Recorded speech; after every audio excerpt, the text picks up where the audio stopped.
दोस्तों आज हम बात करेंगे मृत्यु के बाद का रहस्य। शरीर त्यागने के बाद आत्मा कहाँ जाती है? जाने आत्मा मृत्यु के बाद का रहस्य। मृत्यु के बाद व्यक्ति की आत्मा कहाँ जाती है? यह सवाल हर किसी के मन में बना रहता है कि मरने के बाद आत्मा के साथ क्या होता है, मृत्यु के बाद व्यक्ति कहाँ जाता है।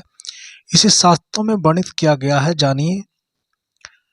आइए जानते हैं मृत्यु के बाद का रहस्य। आत्मा का रहस्य धर्म शास्त्रों में वर्णित है। जो लोग धर्म शास्त्रों की बातों को पूर्ण रूप से सत्य मानकर अनुसरण करते हैं, उन्हें आत्मा पुनर्जन्म के विधान पर कोई संशय नहीं होता है। ऋषि मुनि महर्षियों ने अपने योग और बल आदि से समूचे ब्रह्मांड का निरीक्षण कर धर्मशास्त्रों की रचना मानव कल्याण और मार्गदर्शन हेतु की है।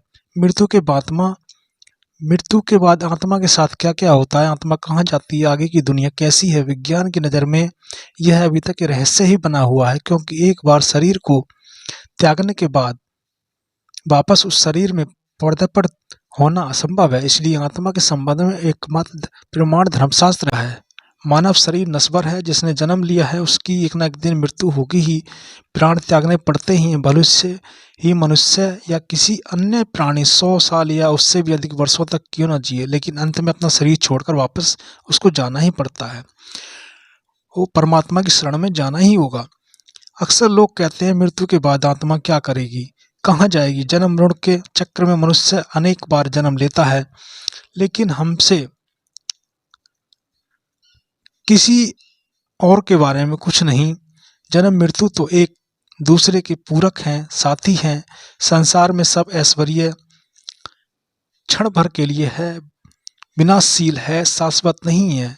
जैसे मनुष्य पुराने वस्त्रों को त्याग कर नए वस्त्रों को ग्रहण करता है, वैसे जीवात्मा पुराने शरीर को त्याग कर नए शरीर को प्राप्त करता है। जो आत्मा को समझ लेता है वह मृत्यु के रहस्य को जान लेता है। जन्म मृत्यु और पुनर्जन्म पुराने हो चुके कपड़ों को उतार कर नए पहनने जैसा है। वर्तमान मानव अपने को कई तरह के भय से जकड़ा हुआ पाता है, जैसे ही असफलता का भय, असुरक्षा का भय इत्यादि। परंतु इन सब से बढ़कर एक भय है जो मनुष्य को जीवन पर्यंत सताता रहता है, कि वह मृत्यु का भय।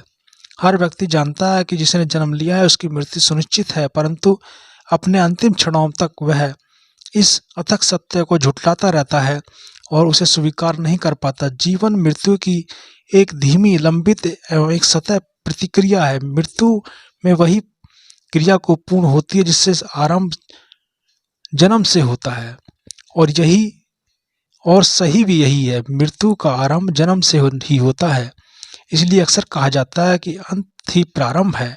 गरुड़ पुराण एवं गीता आदि धार्मिक ग्रंथों में अध्ययन से जन्म एवं मृत्यु एवं आत्मा से संबंधित तत्वों का बोध होता है। गीता के उपदेशों में भगवान श्री कृष्ण कहते हैं कि आत्मा अमर है, इसका कोई अंत नहीं है, वह सिर्फ शरीर रूपी वस्त्र बदलती है। गरुड़ पुराण जो मरने के पश्चात आत्मा के साथ होने वाले व्यवहार की व्याख्या करता है, उसके अनुसार जब आत्मा शरीर छोड़ती है तो उससे यमदूत लेने आते हैं। मानव अपने जीवन में जो कर्म जो करता है, यमदूत उसे उसके अनुसार अपने साथ ले जाते हैं। शास्त्रों में वर्णित तत्वों के कथन के अनुसार मरने वाला व्यक्ति ये सज्जन है, पुण्यात्मा है, तो उसके प्राण निकलने में कोई पीड़ा नहीं होती है। लेकिन अगर दुराचारी है, पापी है, तो उसे पीड़ा सहनी पड़ती है, उसे भयंकर दर्द होता है, भयंकर पीड़ा से गुजरना पड़ता है। आत्मा के बारे में सभी तत्व धर्मशास्त्रों में वर्णित। इसे मानना अथवा न मानना व्यक्ति की विशेष इच्छा पर निर्भर करता है। हम लोग इस संसार में सभी प्राणी नश्वर हैं, एक ना एक दिन सभी को मरना होता है, लेकिन सभी के प्रार्थना से निकलते हैं। आत्मा शरीर के 9 द्वारों से उत्सर्जन अंग से निकलती है। मरते समय वह मूत्र त्याग देते हैं। हालांकि गरुड़ पुराण में इस तरह के प्राण का त्यागना अच्छा नहीं माना जाता, लेकिन अंत समय में उसकी सभी इंद्रियां नष्ट हो जाती हैं, मतलब उसे बोलने सुनने की आदि शक्ति, और वही उसे यम के दूत नजर आने लगते हैं। यम के दूत अंत समय में मनुष्य की सभी इंद्रियां नष्ट हो जाती हैं, मतलब उसके बोलने सुनने आदि की शक्ति सभी नष्ट हो जाती है। दोस्तों, गरुड़ पुराण के अनुसार यमलोक 99,000 योजन दूर है। योजन वैदिक काल की लंबाई नापने की एक योजन बराबर होता है 4 फोर्स, यानी 13 से 16 किलोमीटर। वहाँ यमदूत पापी जीव को थोड़ी ही देर में ले जाते हैं। इसके बाद यमदूत जो उसे सजा देते हैं। उसके बाद वही जीवात्मा यमराज की आज्ञा से यमदूतों के साथ फिर अपने घर आती है और घर आकर वह जीवात्मा अपने शरीर में पूर्ण प्रवेश करने की इच्छा करती है, लेकिन यमदूत के बंधन से वह मुक्त नहीं हो पाती। भूख प्यास के कारण रोती है। पुत्र आदि जो पिंड और अंत में दान करते हैं उससे भी उसकी तृष्टि नहीं होती। फिर इस प्रकार भूख प्यास से संतुष्ट न होकर जीव की हम लोग चाहता है।